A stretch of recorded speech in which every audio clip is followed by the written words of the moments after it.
Hey, welcome back to me being cheap. So it's getting a little later in the evening. It's actually gotten kind of cool. I had to take a break in the middle of the day because it's like 95, 96 degrees. Too hot to work outside. So this is the place where the potatoes were planted. We dug those up, added some rabbit manure to the soil, tilled that in really good, and I've got this tray of peppers. It was one of those, let me zoom in, one of those flats of 72. Now they didn't all germinate, but anyhow, getting those planted. And again, some people may say, why are you spending all this time and energy on doing this? Well, first of all, I like it. It's kind of fun. Not a whole lot to do in this town, and I do enjoy being outside. But the other thing I want to tell you is that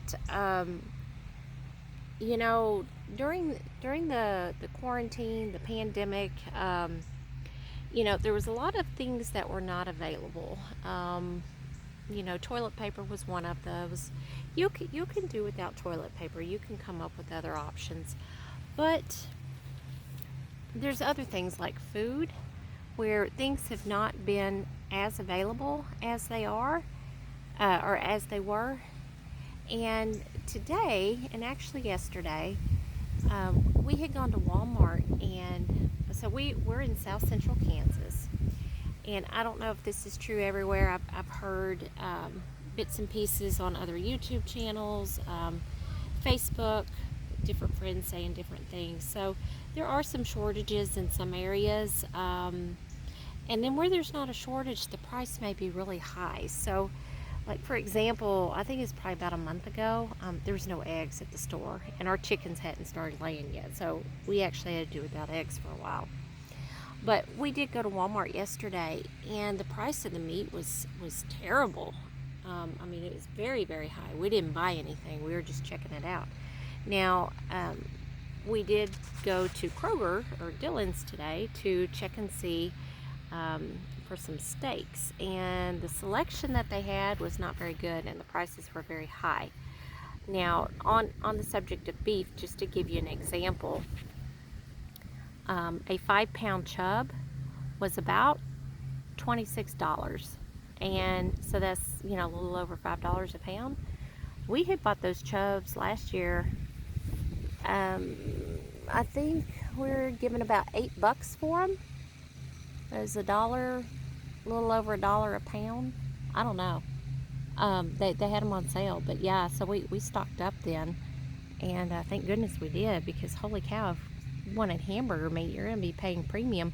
And that was the cheap stuff. That was like the 73.27, the stuff that's got the fat. Now those make really tasty cheeseburgers, but just saying. So I do encourage you guys, try and grow some of your own food. I want to show you something over here. Been focusing in on these squashes. Probably be picking some more squash, but we got a ton of yellow squash here, and it's always interesting because we replant things that when they die, and anyhow, so we never know what we're gonna have. But here's some traditional zucchini. But over here, these are actually, let's see if I can find one. We thought we had accidentally planted some gourds, and these are actually butternut squash. And butternut squash, they store through the winter. You can actually set them on a shelf. But yeah, things are looking really good.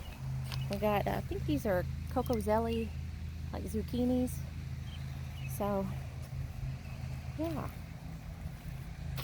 more yellow squash. So you really can grow your own food, even if you don't have very much room. Just grow something, because we're seeing some meat shortages. We're seeing, I heard that you can't buy a freezer now because everybody was trying to stock up, and the freezers are out of stock. But yeah, I've also heard that due to some of the concerns with COVID and social distancing, Some of the farmers that grow more of the vegetable crops here in the U.S., they're not really able to afford the help because when they bring the help in, they have to like quarantine them for 14 days.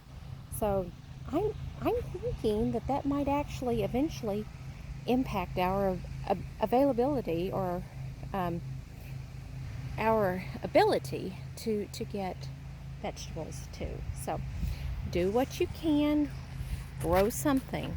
All right, thanks for watching.